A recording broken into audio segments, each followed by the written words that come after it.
इसी मशीन की exercise number 1.2 इसका क्वेश्चन नंबर 6 है। The primary of a certain transformer takes 1 ampere at a power factor of 0.4 when it is connected across a 200 volt 50 cycle per second supply and the secondary is on open circuit। कह रहा है कि एक transformer है जिसकी primary current ले रही है नो लोड पर आई नॉट जो है वो 1 एम्पेयर है और उस वक्त इसका पावर फैक्टर 0.4 है और इसकी प्राइमरी साइड पे इसको वोल्टेज से जोड़ा गया है 200 वोल्ट से। V1 इसके 200 वोल्ट है और इसकी फ्रीक्वेंसी 50 साइकिल पर सेकेंड है। The number of turns on the primary is twice that on the secondary। यानी इसके जो N1 है वो N2 से डबल है।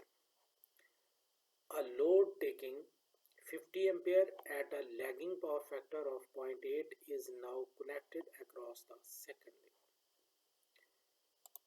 वो कह रहा है कि जब इसके साथ लोड जोड़ा गया है और ये ट्रांसफार्मर की सेकेंडरी वाइंडिंग में से जो करंट गुजर रही है वो 50 एम्पियर की है और उस वक्त इसका पावर फैक्टर है 0.8 लैगिंग।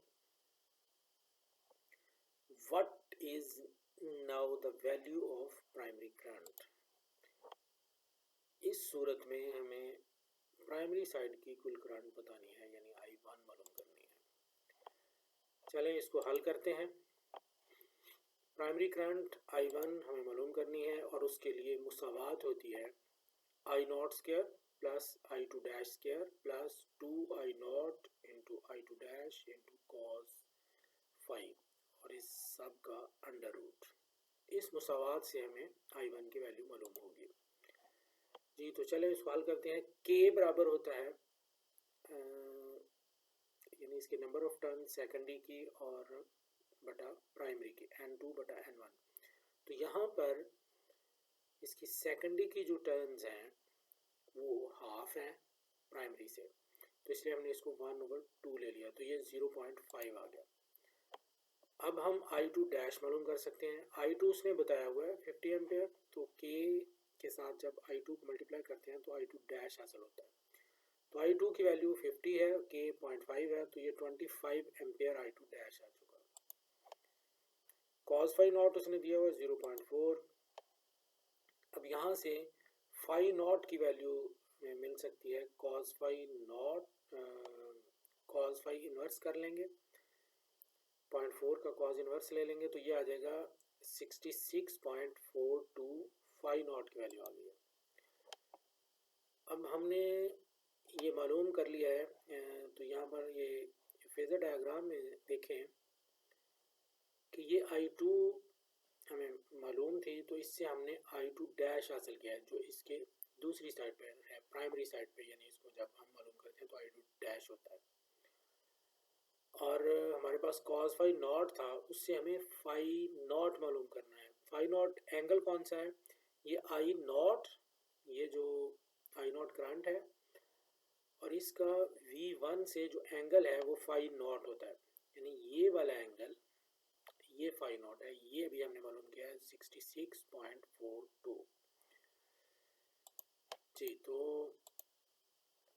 अब हमारे पास उसने दूसरी वैल्यू पावर फैक्टर की दी हुई है लोड पर 0.8 लैगिंग, तो यहाँ से हम phi 2 की वैल्यू मालूम कर सकते हैं। कॉस इन्वर्स कर लेंगे 0.8 का तो ये 36.87 है।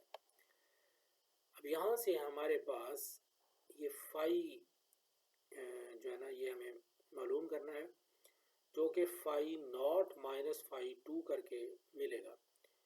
phi नॉट की वैल्यू 66.42 है और phi 2 है 36.87, तो ये हमारे पास आ गया है 29.55।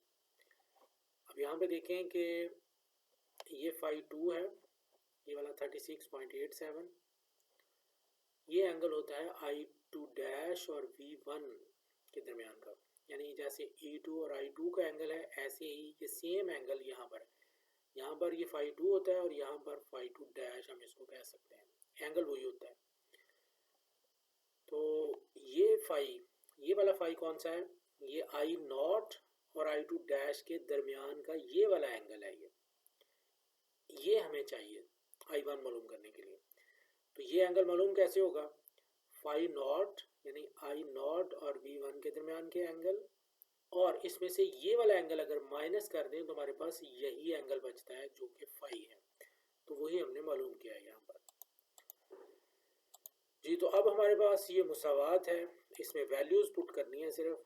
आई नॉट उसने दिया हुआ है, सबसे पहले ये 1 एम्पेयर, इसमें 1 वैल्यू डाल देंगे। आई टू डैश हमने मालूम कर लिया था 25, इसका स्केयर ले लेंगे। फिर 2 और आई नॉट 1 है, आई टू डैश 25 है, कॉस और ये वो फाई है जो अभी हमने मालूम किया 29.55 और इसका अंडर रूट। तो इसको जब हम हल करेंगे, सिंप्लीफाई करेंगे, तो आई वन हमारे पास 25.9 एम्पेयर हासिल होता है।